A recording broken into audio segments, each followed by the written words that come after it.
Bueno, muy buenas a todos, bienvenidos a Panamá. Mi nombre es Santiago y pues el día de hoy pues nosotros vamos a hablar de lo que sería la fisiología respiratoria, ¿listo?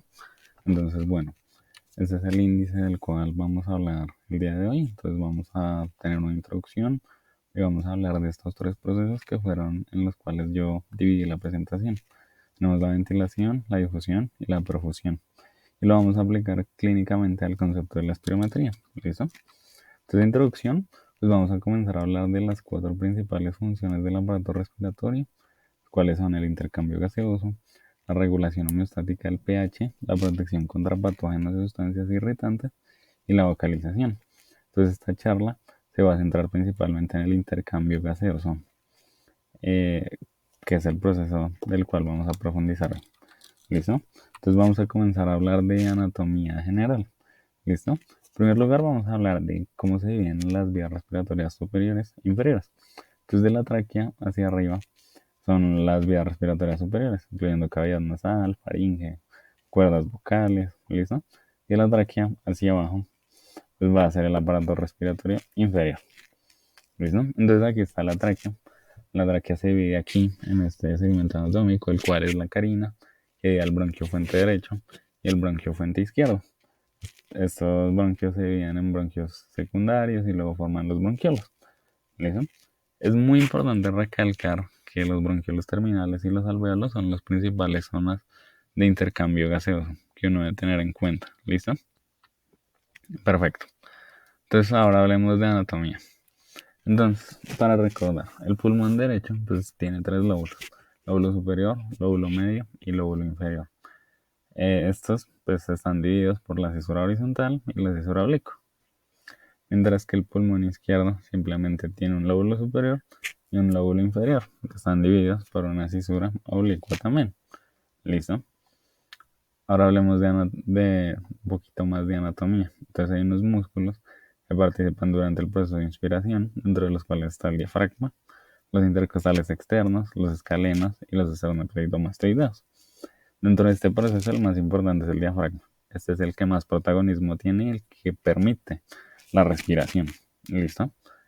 Luego están los músculos respiratorios, dentro de los cuales están los intercostales externos y los abdominales. Cabe resaltar que dentro del proceso de la expiración los músculos no son tan importantes, ya que la expiración es un proceso netamente pasivo. Listo, es una consecuencia de la inspiración y se da pasivamente. Los músculos no juegan un papel tan relevante. Entonces vamos a comenzar hablando de lo que sería la ventilación. Entonces la ventilación pues se ve en varias cosas y vamos a hablar como de varios temas específicos. Primero vamos a hablar de la mecánica de la respiración, la cual se fundamenta en esta ley que es la ley de Boyle. La ley de Boyle establece que hay una relación inversamente proporcional entre la presión y el volumen de un gas en un recipiente cerrado. Entonces, inversamente proporcional significa que a mayor volumen va a haber menor presión y a menor volumen va a haber mayor presión. Así de sencillo. Entonces, durante el proceso de inspiración, cuando nosotros tomamos aire, va a haber un aumento del volumen eh, en el, en la, ¿en qué? En el aparato respiratorio, en los pulmones.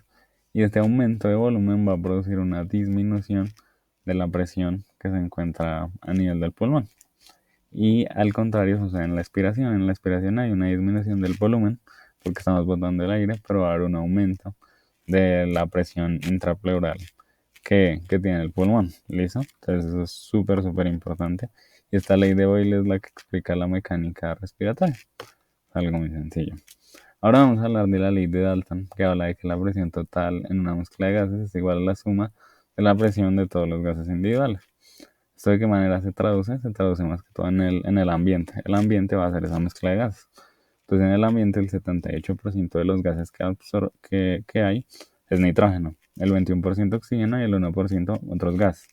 Entonces ese 21% tiene una implicación muy relevante, ya que este 21% es la fracción inspirada de oxígeno que nosotros inspiramos, valga la redundancia, durante el proceso de la respiración. ¿Listo? ¿Y en qué cosas podemos aplicar un poco más la ley de Dalton y la podemos ver como con más claridad? Por ejemplo, Si estamos a nivel del mar, hay una mayor presión barométrica. ¿Listo? Entonces esta mayor presión barométrica permite que haya más partículas de gases en el ambiente. Y al haber mayor número de partículas en el ambiente, con una mayor disponibilidad, pues la persona va a respirar con mucha mayor facilidad. A cambio, si estamos a 12.000 metros sobre el nivel del mar, al haber una presión barométrica mucho menor, pues la capacidad para hacer el intercambio gaseoso y para usar estos gases, pues va a depender mucho de la adaptación que tenga pues cada persona. Entonces, esa es la importancia de la ley de Dalton. ¿Listo? Luego vamos a hablar de otros factores que influyen dentro de la mecánica de la respiración, entre los cuales están los conceptos de distensibilidad y elasticidad. Entonces, la distensibilidad es la capacidad de un objeto que tiene a ser deformado, entonces de poder cambiar su forma. Y la elasticidad es la capacidad de un objeto para volver a su forma después de haber sido deformado. Entonces, la distensibilidad, por ejemplo, es una propiedad que se ve afectada en patologías como la distrofia muscular de Duchenne, la fibrosis pulmonar idiopática, ya que la maquinaria y la integridad de la anatomía del pulmón pues se ve afectada de una manera en la que esto afecta su capacidad para producir ciertas funciones de la manera más adecuada a como lo hace una persona que no está afectada. ¿Listo? Aquí hay otras leyes que son muy importantes dentro de la mecánica respiratoria. Está la ley de Laplace, que dice que hay una relación inversa entre la tensión superficial y el radio de una circunferencia. Y esto como que se traduce básicamente en el alvéolo, ¿sí? Entonces en un alvéolo de mayor tamaño, de mayor radio, va a haber una menor tensión superficial. Y en un alvéolo de menor tamaño va a haber una mayor tensión superficial. Esa es la ley de Laplace. Y para contrarrestar esa ley de Laplace, pues el cuerpo humano y los mismos alvéolos pues producen el surfactante, que es un líquido que disminuye esta tensión superficial. Claramente esto es equivalente a la ley. Los alvéolos más pequeños, como hay mayor tensión superficial, pues tienen una producción mayor de surfactante. Mientras que los alvéolos más grandes, al haber menor tensión superficial, pues hay menor producción de surfactante. ¿Listo? El surfactante es producido por los neumocitos tipo 2, por si lo preguntan. ¿No? Otra ley muy importante es la ley de Pusil, que hace referencia a que la resistencia de las vías aéreas depende de tres factores: la longitud, el radio y la viscosidad. La longitud no va a cambiar porque las vías aéreas siempre van a tener la misma longitud en cada persona, no van a cambiar. La viscosidad tampoco, porque la viscosidad del aire no cambia, es constante. Pero el radio de cada vía aérea es lo que va a cambiar, porque pues no es igual el radio de un bronquio secundario que de un bronquiolo terminal.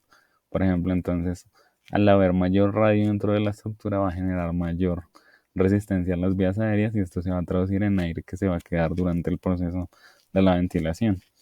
No todo el aire que absorbemos o que está en el proceso de la ventilación va a llegar directamente a los alvéolos. Hay uno que se va a quedar durante el proceso y esto se le denomina pues el espacio muerto. ¿Listo? Ahora vamos a hablar de los volúmenes pulmonares. Entonces hay unos volúmenes pulmonares, pero antes quiero como hablar un poquito que estos se ven como más expuestos o mejor vistos dentro del proceso de la espirometría. Entonces la espirometría es una prueba donde uno le dice al paciente respira normal. Y uno le dice tome aire lo máximo, máximo, máximo que pueda y bote el aire rápido, rápido, rápido, rápido, rápido, rápido. Aquí se ven los volúmenes. Entonces tenemos varios volúmenes. El volumen corriente es el basal. Cuando inspiramos, expiramos basalmente, que es de 500 mililitros. Luego tenemos el volumen de reserva inspiratoria, que es el volumen cuando tomamos la máxima inspiración, que es alrededor de 3000 mililitros. El volumen de reserva expiratoria, que es el volumen que botamos en la expiración máxima, que es alrededor de 1100 mililitros. El volumen residual, que es un volumen que se encuentra constante en los pulmones y que nunca va a cambiar. ¿Listo? Los volúmenes generan capacidades. Entonces el volumen corriente más el volumen de reserva inspiratoria forman la capacidad inspiratoria. El volumen corriente más la capacidad de reserva expiratoria forman el volumen de reserva expiratoria. ¿Listo? Y la suma del volumen corriente, el de reserva inspiratoria y el de reserva expiratoria, forma la capacidad vital.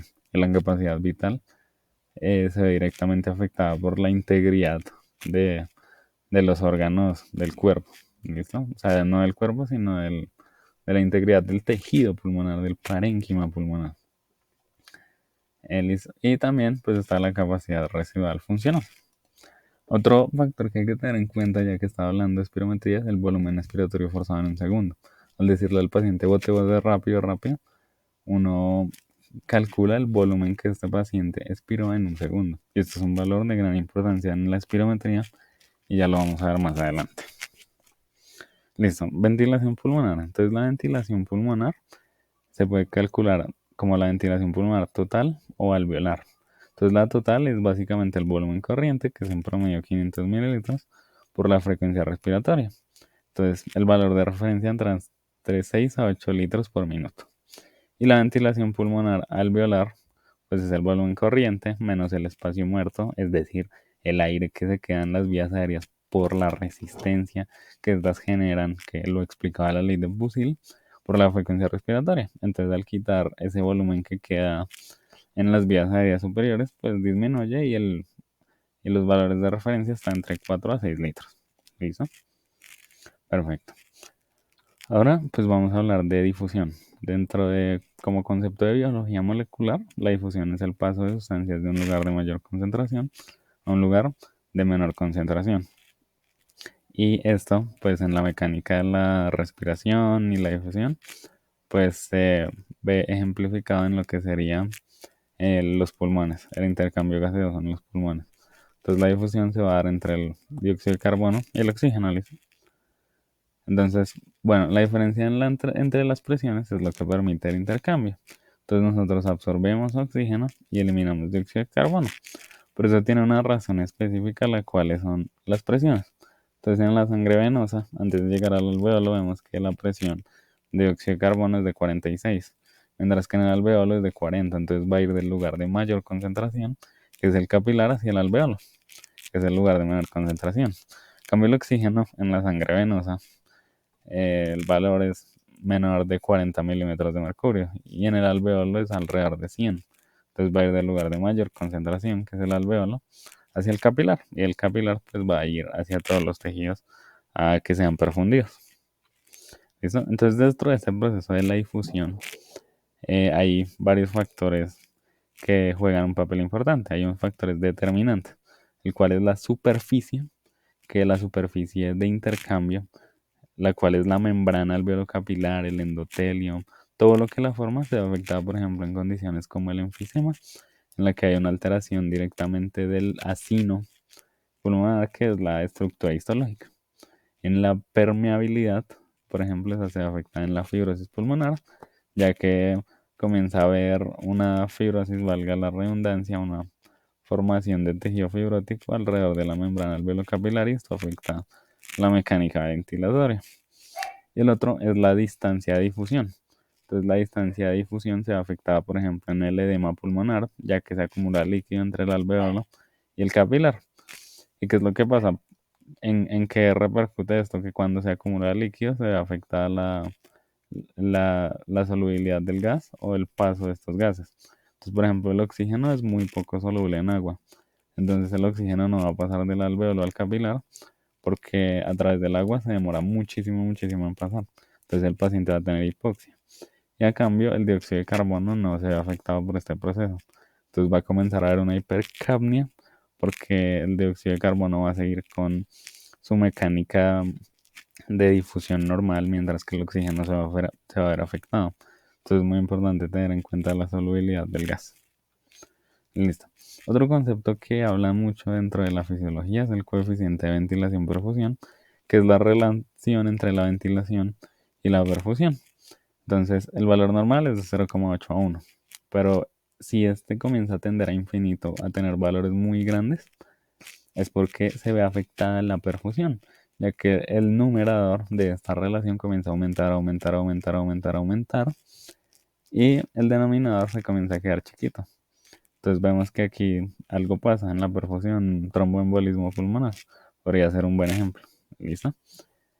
Ahora, si este comienza a tender a cero, es porque hay una alteración en la ventilación, porque el numerador va a ser chiquito, chiquito, el denominador grande, grande, grande, y cada vez el número va a ser más y más y más y más pequeñito.